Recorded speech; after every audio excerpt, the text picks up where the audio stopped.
અજોડ આળસુ. એક દિવસ સાંજે અકબર અને બિરબલ ફરવા નીકળ્યા.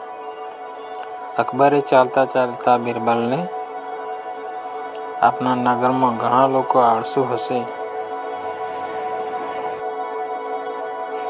એમાંથી તું મને સૌથી વધુ આળસુ શોધી આપે તો તને ઇનામ આપીશ.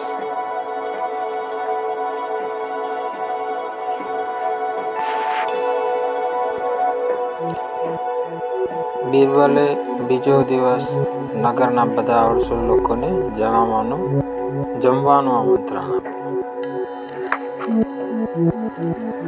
આળસુઓના ટોળા જમવા માટે ચાલ્યા. કેટલાક બગાસા ખાતા ખાતા ચાલતા હતા. થોડાક આળસુઓ તો કીડીની જેમ ધીમે ધીમે ચાલતા હતા.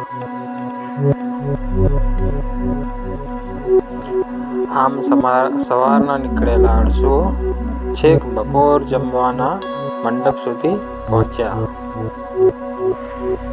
બધા આળસુઓ જમવા બેઠા. થાળીઓ પીરસાઈ ગઈ,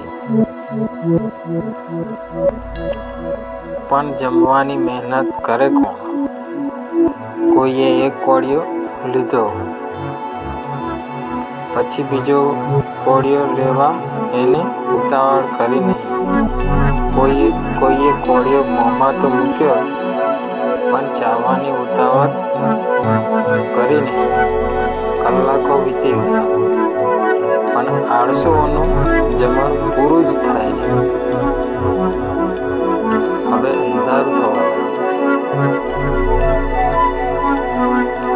બિરબલના કહેવાથી તેના એક નોકરે મંડપની એક બાજુ આગળ આગ લગાવી. મંડપ બળબડ સળગવા લાગ્યો. આળસુ લોકો આગ જોઈને ધીરે ધીરે બહાર નીકળ્યા. એમને જીવ બચાવવા ઉતાવળ ન હતી. બધાના ગયા પછી પણ એક બે આળસુ મંડપમાં બાકી રહ્યા. એમાંથી એક આળસુ બીજાને ટેકો લઈને ઊભો થયો. તેને બીજાને કહ્યું, ચાલ હવે આપણે જતા રહીએ. અહીં બધું સળગવા લાગ્યું છે. બીજો આળસુ કહે, તું તારે જા, હું મંડપની બહાર નથી આવવાનો. મારો છોકરો મને તેના ખભા પર ઉચકીને અહીં મૂકી ગયો છે, તેથી હું જાતે ચાલીને મંડપની બહાર કેવી રીતે નીકળું?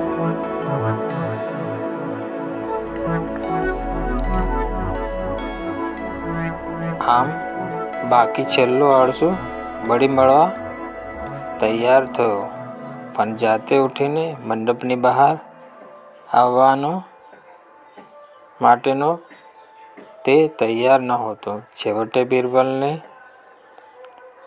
કહેવાથી તેનો એક નોકર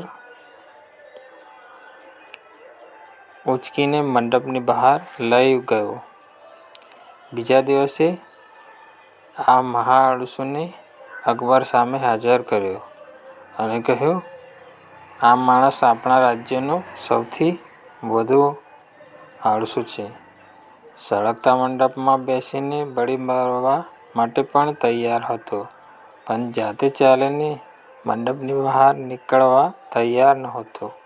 તેથી તમે તેને અજોડ આળસુનો ચંદ્રક આપી તેનો બહુમાન કરો. અકબરે બિરબલની વાત સાંભળીને વાત પર તાળીઓ પાડી.